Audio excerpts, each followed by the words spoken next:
Four words! Turn the volume up! You notice it too?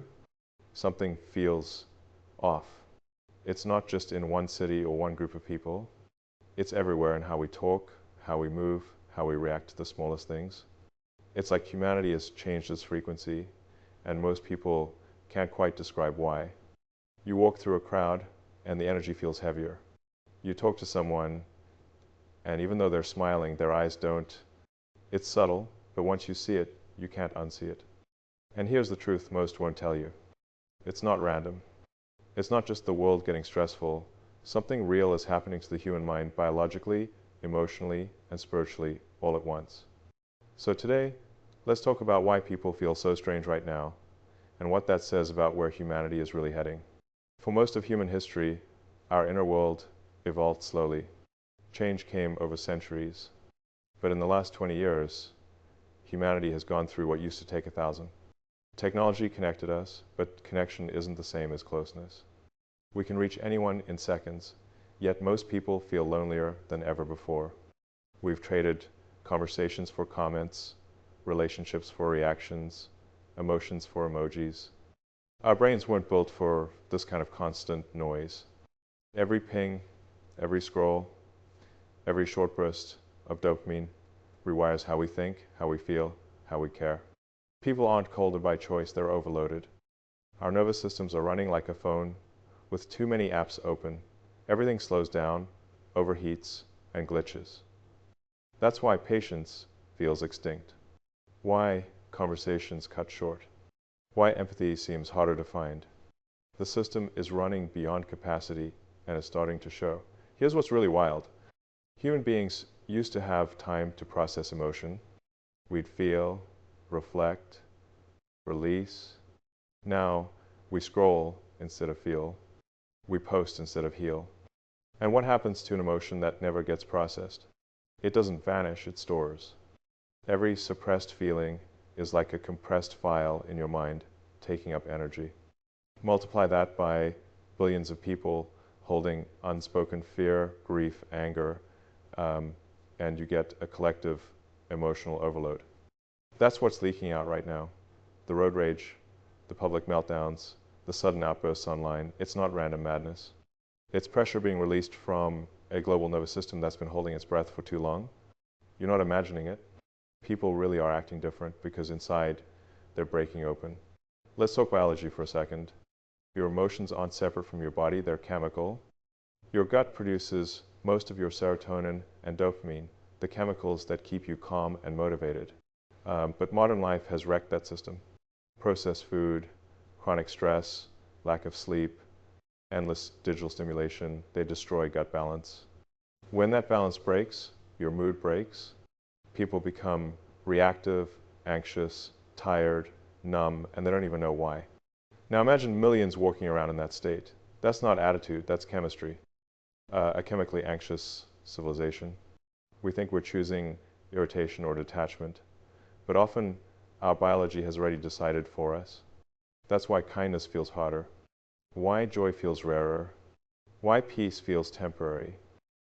Because the system we live in, the diet, the pace, the information flow, is literally working against our biology. But it's not just the body, it's the soul. Look around. We've built a world that's efficient at everything except nurturing the human spirit. We chase metrics instead of meaning. We perform instead of connect. We collect followers but lose friends. The human mind needs purpose, but most people live on autopilot, chasing goals they didn't choose, to impress people they don't even know. And when life feels empty of purpose, it creates a vacuum, one that anxiety rushes in to fill. That's why so many feel restless, no matter what they achieve. Because what they're chasing isn't meaning, it's distraction. And distraction never satisfies. You've probably noticed attention spans are collapsing. But so is emotional endurance. We've become a culture that doesn't know how to sit with discomfort. We scroll the moment silence appears. We panic when things slow down. But silence is where reflection lives. And reflection is where self-awareness is born. Without silence, people lose themselves. Without self-awareness, society loses direction. And that's exactly what's happening. Humanity is disconnected not from the internet, but from itself. We mistake busyness for progress, information for wisdom, connection for love. We are more linked than ever, and yet more lonely than any generation before. That loneliness is the real pandemic, quiet, invisible, but everywhere. So here's the question that changes everything. Is this a breakdown or a breakthrough? Because every transformation looks like destruction from the inside. Before light breaks through, it blinds. Before systems evolve, they fail. Maybe the world isn't falling apart, maybe it's opening up. The chaos, the confusion, the division, it's the detox phase of collective awakening. Everything hidden, the fear, the greed, the emotional wounds, has to surface before it can heal. We're watching humanity purge its old patterns. And yes, it looks ugly, but maybe, just maybe, this is how the next version of us begins. Here's what's wild. You can't change what you don't see. And right now, people are starting to see, they're noticing their own patterns, their addictions, their emotional triggers, their constant need for distraction. That awareness is uncomfortable, but it's also the start of freedom. When you see the pattern, you can step outside of it. When you witness your thoughts, instead of becoming them, you gain space. And that space is where choice lives. That's how transformation actually happens. Not overnight, not through governments or revolutions, but through millions of small awakenings. Every time you choose to stay present instead of reacting, every time you choose to listen instead of argue, every time you choose peace over panic, you're rewiring the collective network. Because awareness spreads, it's contagious like fear, but stronger. Think of this moment as a software update for humanity. The old operating system, competition, greed, constant consumption, is crashing. The new one, awareness, empathy, collaboration, is downloading. But updates take time. They lag. They freeze. They frustrate. You might feel that glitch right now, that in-between feeling where nothing makes sense. That's normal. That's evolution. We are learning to live differently, to value depth over speed, truth over appearance, connection over control. And that shift doesn't start with institutions. It starts with individuals, with you, because you are the system. Your energy, your awareness, your choices, they feed into the collective algorithm. Every act of consciousness you make is a line of new code written into the future. So how do we begin to heal this? By doing the opposite of what the world teaches. Slow down instead of speeding up. Listen instead of reacting. Feel instead of numbing. Look someone in the eyes, really look. Turn off the screen. Go outside. Breathe. These sound small, but they're radical acts of defiance in a distracted world. Every real conversation, every act of empathy, every moment of awareness, it's a signal. It says, humanity is still here.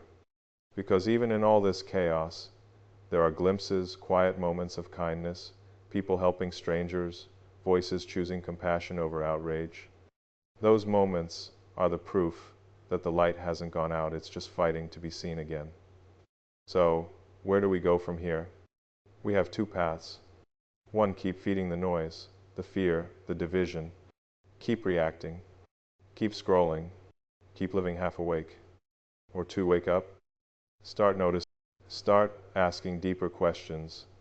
Start choosing consciousness in a world addicted to chaos. You can't fix the world overnight, but you can fix the small piece of it inside you, and that's how the world changes. Because awareness isn't personal, it's viral. When one person becomes more conscious, it spreads through every interaction they have. So maybe the reason you feel the world getting stranger is because you're becoming more awake. You're seeing the patterns others still live inside of. You're sensing the transformation before most can name it. And that's not isolation, it's initiation. Humanity isn't dying, it's upgrading. And yes, upgrades are messy. They crash. They reboot. But when the system restarts, it runs cleaner, smarter, freer, one awakened mind at a time. That's how it starts. Every major transformation in history began with a few people who saw things differently.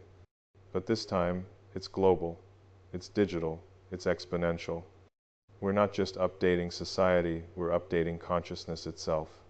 Humans are basically a biological species running on outdated firmware.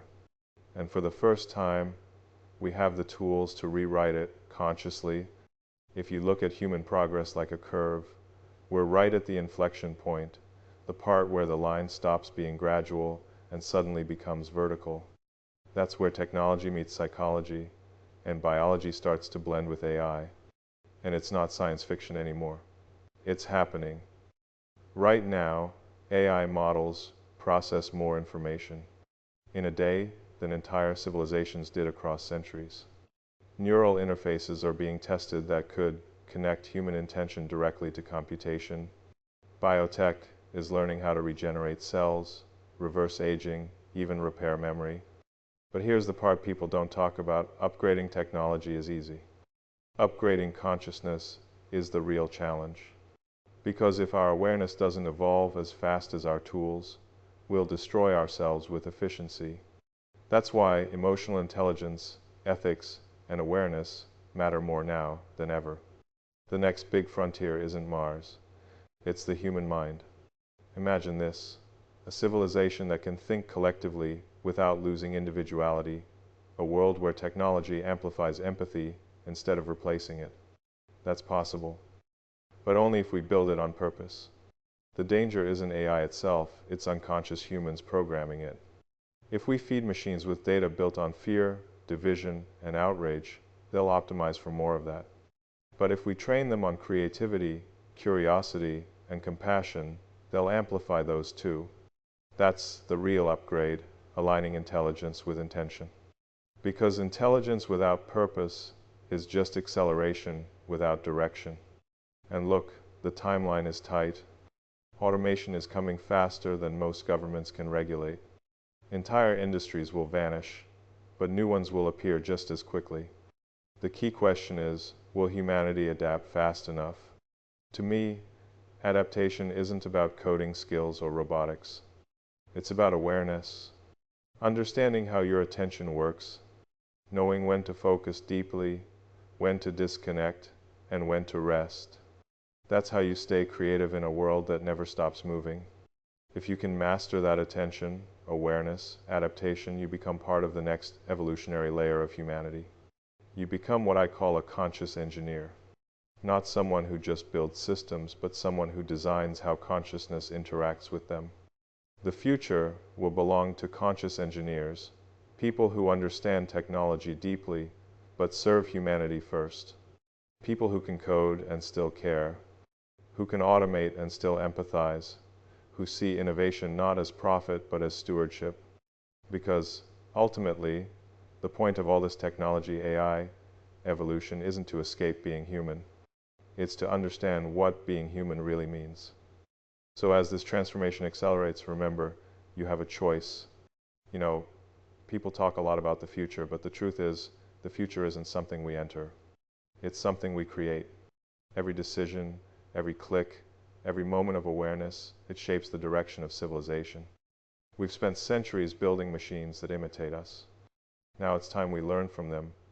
Precision, consistency, logic, but without losing what makes us human. Empathy, imagination, the ability to care.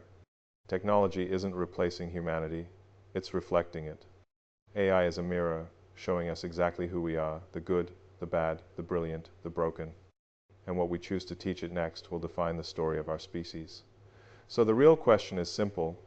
Can we build systems that make us more human, not less? Can we use intelligence, artificial and biological, to elevate consciousness instead of fragmenting it? That's the challenge of our lifetime. And it won't be solved by governments or corporations alone. It'll be solved by individuals who decide to stay awake in an age of distraction. People like you. People who question, who notice, who care. Because awareness multiplied by billions is evolution. That's how civilizations change. Not with explosions or revolutions, but with ideas quiet at first, then unstoppable. So stay curious, stay alert, stay human. Because the next era of this planet won't be written by machines. It'll be written by those who remember what it means to be alive.